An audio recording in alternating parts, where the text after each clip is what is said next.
Sorry, he's busy fabricating. This episode is brought to you today by Extreme Customs and the guys who work their asses off. All right, guys, what's up? I'm Alex, and we're back with another episode of the WJ Build. Now, we are just whittling away at the to-do list on this thing, getting the final things done so that we can get this vehicle back to the customer so you can go enjoy it. Now, you'll be looking at a couple things we're working on this week, such as the subwoofer box that's going on in the back of the Jeep. Now, we got one of our guys, Shannon, who's our audio and custom box guru. And what he's doing is building a 2-foot sealed enclosure for this Jeep to house a JL Audio 13W7. For those of you who don't know what a 13W7 is, and for the diehard off-road guys asking, why the would you do a subwoofer in the back of this Jeep? Well, the guy loves his bass, and there's nothing wrong with really enjoying something about your vehicle. And if that is to having a nice subwoofer system in the back to thump along on the trails, then hey, we're happy to oblige and build him that box. So it's a 2-foot sealed enclosure going in the Jeep, and it's going to be a tiny box compared to the sub, but this thing is going to be non-ported and put out a ton of clean tones. So make sure you stick around for that.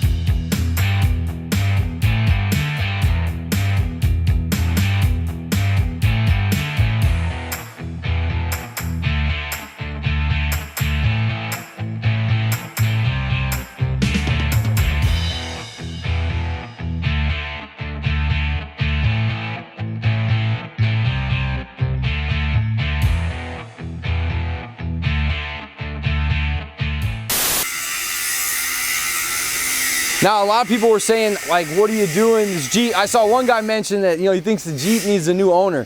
I don't think he's right at all with that. I think the owner is spot on with what he's doing. He's building the Jeep to make it what he wants it to be, which is a trail rig that's gonna really just pound some bass going down the road. And hey, why not? So what we're working on is getting a custom enclosure fabbed up over here on the passenger side rear section. Now we got Dynamat laid out everywhere to really kind of just prevent any rattles, and that was in here before, but we're gonna add to what the customer had already done himself and really make this thing. But the box over here just got pulled out. So what our man Shannon was doing is actually fiberglassing this whole thing together. And I mean, building custom boxes is kind of a process. It's not just a real quick step. And so there's a lot of different things that have gone into this, but the coolest part, I think, is the fact that it's got, a metal exoskeleton holding it all together. Because when you have a 13.5-inch subwoofer pounding as hard as it can, you're definitely not going to want the box to blow apart. So he's engineering this thing to be able to handle as much abuse as the trail could give out to that WJ, which I can't wait to see that done. That's going to be getting finished up here in the next couple days, hopefully, and then we'll get that subwoofer in. So in this week's episode of the WJ Build, we're going to be breaking down a few other pieces we've added on. So now that the front bumper is on the Jeep, we're adding in the winch. We're going to get that set up. The back bumper is finally going on. We hadn't put it on yet because we were still working on a little bit of frame stiffening in the rear. We just wanted to make it a complete job when we were restoring the unibody on this thing. So there was a few other spots that needed a little bit of attention. So fab is almost done on this thing. We're getting into wiring the subwoofer system, the subfloor and the trunk, getting the battery set to show up here this week. So we're gonna get that set up in there, and I'm really excited to get the air compressor system wired in. We got some surprise stuff coming for that too, as well as a set of rock lights going in all the wheel wells, because I mean, that's gotta be, it's gotta go in there. It's the crazy, it's the craziest WJ we built ever, so why not have rock lights to show off while it's parked in the parking lot at the mall for all the people out there who are set to believe that this will crawl malls, but I don't think so. I think this Jeep is gonna kick ass out on the trails, so we'll have to find out though when it gets back in the customer's hands. Hopefully get some good wheeling videos, see what kind of fun he's gonna be having with it this year.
All right, so right now what we're doing is, so the center section, we had the front frame stiffener and the back frame stiffener done, and we had this center section ready to go in, but we wanted to make it a complete job with restoring the unibody. I mean, it's almost kind of like, you're not gonna go this far and not fix all the problem areas. So what we're doing right now is adding a little bit more metal to the underside to really just patch up any holes, you know, and really any weak spots that we found that these pieces didn't cover. Because these panels from DBM are really nice, but there's also a couple spots where you're gonna have to, you know, do some fabrication and get some other pieces of metal to work to really just make it the complete, you know, the complete frame stiffening kit. So we're working on that. He's grinding some repurposed L bracket that we found from an old air compressor shelf that we had laying around here.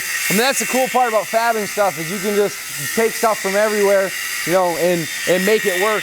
So while we're talking about what was all going on the underside, the other piece we wanted to mention that we added to give it as much ground clearance as possible, because I've seen a lot of people commenting about doing the tank tuck, and we decided against it. Contrary to what everybody else thinks, you know, that you'll gain from tucking the tank up, we think with this thing having as much lift as it does, you know, being able to utilize that spare tire compartment for the battery, the air compressor, and some of the other electronics, I think is definitely going to be worthwhile, especially with having the subwoofer box in the back.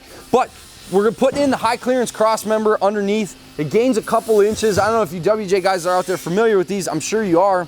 But this just essentially is going to tuck up under the transfer case and, you know, just give you a couple more inches underneath.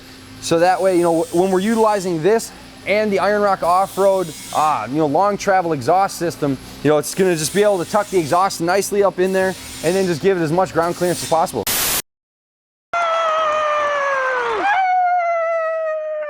So we saw the latest debate in the episode is, what are we gonna do for bigger tires, different tires? Now obviously 20-inch wheels are the typical mall crawler wheel. It's not gonna be your off-road wheel. But since the customer was gonna go with a set of show wheels and off-road wheels, you know, the 20s looked good at the time at 6 inches of lift with a smaller tire. But now we're looking at a lot more lift and a lot more gap in the wheel well as not enough sidewall to the die-hard off-road guys out there, which I'm not gonna sit here and fault you guys.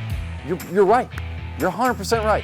There's not enough sidewall on the tire, but what is going to be the right size tire to run on this, because now we're doing a Dana 30. So I want to put that question out there to the people who have had the experience or maybe just know something about this, because I'll be honest, we've never really maxed out a Dana 30 and saw how big of a tire you can put on it without running into issues.